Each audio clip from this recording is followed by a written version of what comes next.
Kind of a weird post, but it just happened, so I want to know if I'm an idiot. I just left a job that I had for over 2 years. During that time I had come to like many of my coworkers, but I didn't consider them to be friends as, in my opinion, friends are people who you hang out with and are able to text. Call out of the blue. I understand that my opinion of friend may not be the universal definition of friend, but I have used this definition in my life and I consider people who fit the above description friends. All others are coworkers and colleagues. So if I don't hang out or text you about non-work related things, then I am not your friend. On my last day at work, a former coworker of mine kept saying they would miss me and kept referring to me as their friend. I reminded them that while I enjoy their company at work, I don't consider us to be friends. They were confused as they thought we were. I reminded them that every time I asked them to hang out outside of work, they would say no and would give reasons that ranged from understandable to ones that were, well, obvious, that they didn't want to hang out with me. I soon realized that maybe we weren't going to be friends and that I had a coworker that was a colleague who I could talk to during work hours. I let them know that I only consider people my friend if I hang out with them outside of work. They tried to laugh it off as if I was not being serious. I told them I was serious and that I would consider them a coworker. They got upset and said that friends come in all different varieties and that we were friends because we had conversations at work. I politely informed them that while they might see that as a friendship, I did not. I saw us as coworkers. My coworker got quiet and didn't continue the conversation. They then called me an asshole for making them upset. I was confused as it was a cordial conversation. Am I the asshole for making my coworker upset that I didn't consider them a friend? Edit. I forget that sometimes I don't write out what I'm thinking. Just for clarification, the reason I said I did not see us as friends was because this person would go out and hang out with other people from the office and would tell me about it during lunch. Whenever I would ask to hang out, it would always be a polite, no thank you. And that is fine. That would make us just coworkers. Maybe I am being petty. Coincidentally, I also have friends that I hang out with outside of work from this job. You know, you don't always have to say what you think or know to be true if it's of no consequence. If you talk about non-work related things at work, is friend that much of a stretch? A good friend of mine was never able to hang out outside of work. We worked together for years but never saw each other outside of that 9-5. Turns out she had a controlling and abusive partner and our friendship at work was the only one she really had. If someone calls themselves overweight, do you have to correct them and say they're technically obese? Not really. Let some things slide. You're an idiot. Yeah, but it's still rude to tell someone point blank they aren't your friend when they call themselves your friend, especially in the context of them saying they will miss you. Even if this person did just like Opus more than Opus liked them, there's no reason to make them feel bad by pointing them out if they aren't pushing for more of a relationship than Opus wants. Except the coworker has specifically rejected friendly overtures by Opus in the past 2 years while going out with other coworkers. So what is that but a slap in the face? Then all hey, we're friends. Nope. You didn't want to be a friend. You don't get to pretend you were one. And I don't work with you any longer, so I no longer have to smile and go along to get along. TBH, this is where I am with an IRL person I know. I invite them to stuff, but they never want to go. Or they say they'll do something, then bail at the last minute. They never invite me to things. The only time we hang out is when a mutual friend invites both of us, or I run into them in town. I trust them, I care about them, but they don't want to put in any work for a real friendship. Not an idiot. So you made multiple attempts to hang out after work, and got every excuse in the book thrown at you, but you're an idiot for not considering her a friend. And then she gets to feel all good about herself being such a good friend after you've left. No way. I hope she feels bad. I absolutely hate fake people, and they deserve to be called out for it. None of this, you don't have to say what you're thinking, bull crap. Good on you, Opus. You are certainly not an idiot. You are completely wrong and did not understand the situation at all. Nobody is going to remember your extremely precise take on a common concept, friendship.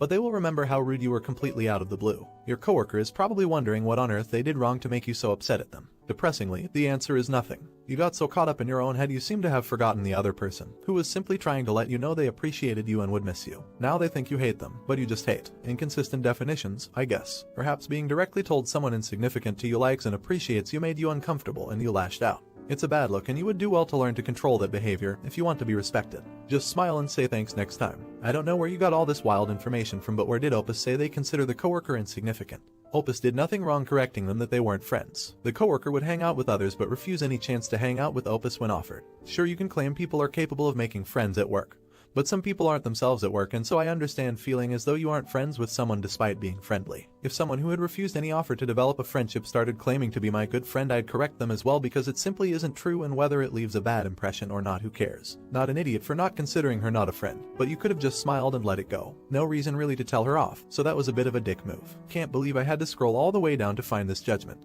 The You're an Idiot seemed to want Opus to allow the coworker to continue with the illusion of friendship, when, from Opus's point of view, there was none. Better the coworker to find out now instead of later when running to Opus and being all, my friend. And Opus being like, you, what? No one is saying they're the asshole for this part. Being an asshole is doubling down on insisting to them that they aren't friends in any way. It's just unnecessary. It's like when you run into someone on the street that you haven't seen in ages and they go, wow, great to see you. We should get coffee sometime. You both know it's probably never going to happen, but you can either say yeah, We should, and then go about your life never seeing them again, or you can say no. We shouldn't. We aren't actually friends and you get to go around as a truth-telling asshole. Light, you're an idiot. Opus, do you think you might be autistic? I'm autistic, and as soon as I read this I was like, aw damn. Social awareness wasn't there today. I say things like this sometimes, forgetting any emotional intelligence I have and sticking my foot in my mouth. Not because I'm thinking about the interaction, but because I need to be understood and how I think to be understood. I think that's what happened here. I don't think they're an asshole. I think they don't understand social niceties. To say that you're not a friend doesn't begin to cover it. Do you always burn every bridge into the ground before leaving a job?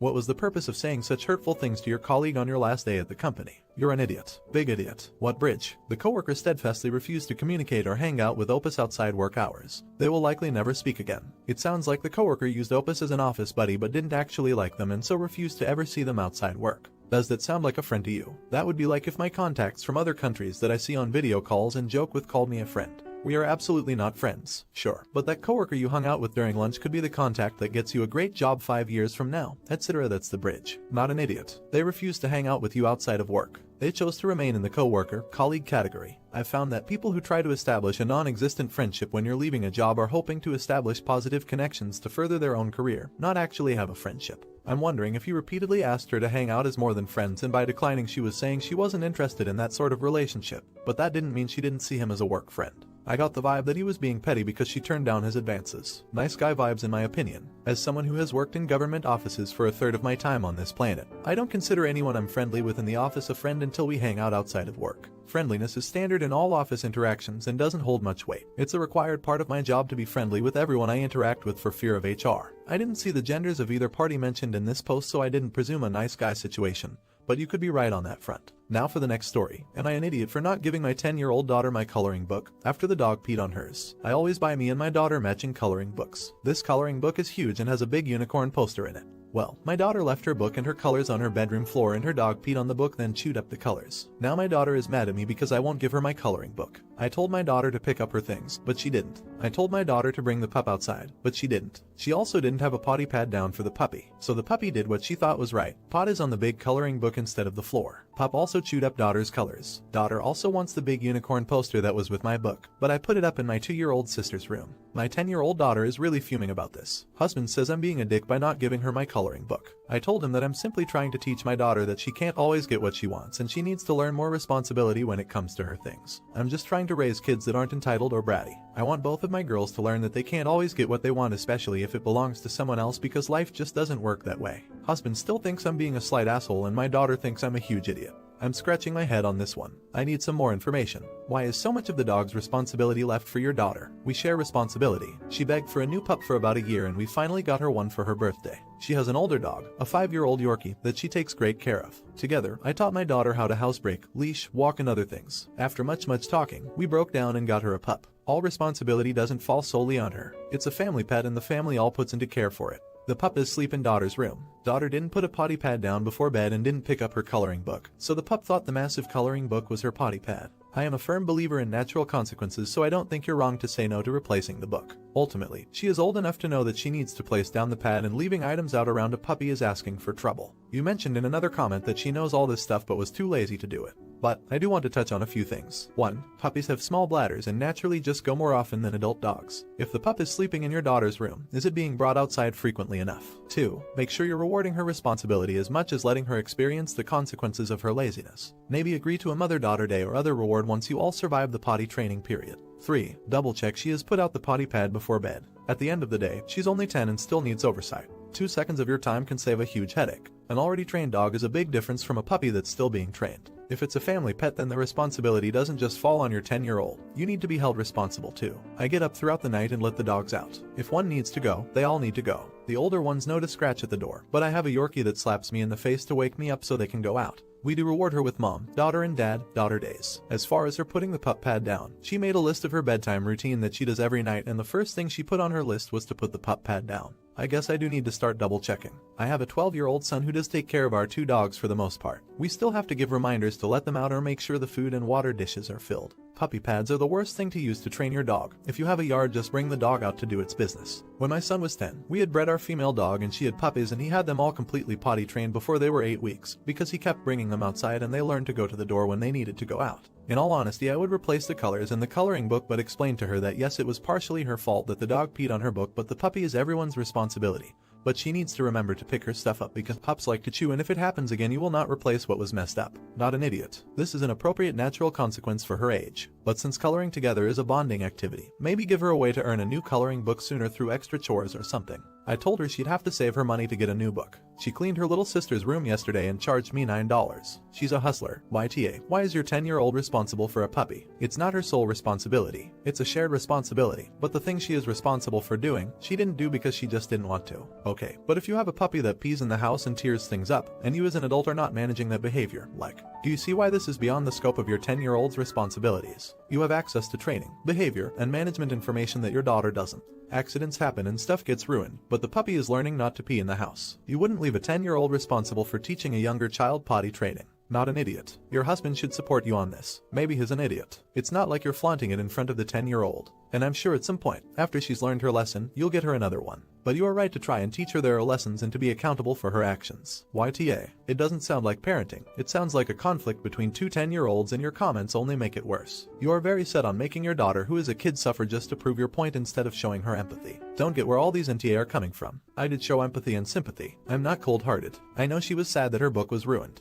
I was sad it was ruined because that's something we did together. She's suffering because she's pissed that I refused to give in to her, demanding that I give her my book. I'm not giving it to her. She didn't ask to share it. She didn't ask to color a page with me. I wouldn't have minded that at all. She demanded that I give her my book since hers was ruined. It seems from the comments that your daughter is very responsible for the 10yo and has a lot of chores that she is quite good with. But even adults make mistakes and mess up. I believe it has a bigger effect to remind us about responsibilities by sharing sad emotions with a kid and helping to deal with them. If you discuss it and she acknowledges that demanding is not a good way of communication, I would give her the coloring book. Not the idiot. This is good parenting. 10 is old enough to learn and understand that if you want something nice, take care of it, and that if it is lost, ruined, broken through your own fault, that it will not simply be replaced. First, you are the adult. It doesn't matter how much a kid begs. If you say no dog, it's final. Every child that begs for a puppy promises to take care of it, then doesn't. As an adult, you know this very well. The consequence is that the dog peed and ruined her things. She learned. Is this a $1,000 coloring book? Are you extremely poor and can barely afford food? If not, then give her the damn book. She already learned about consequences. Now teach her about empathy and sharing.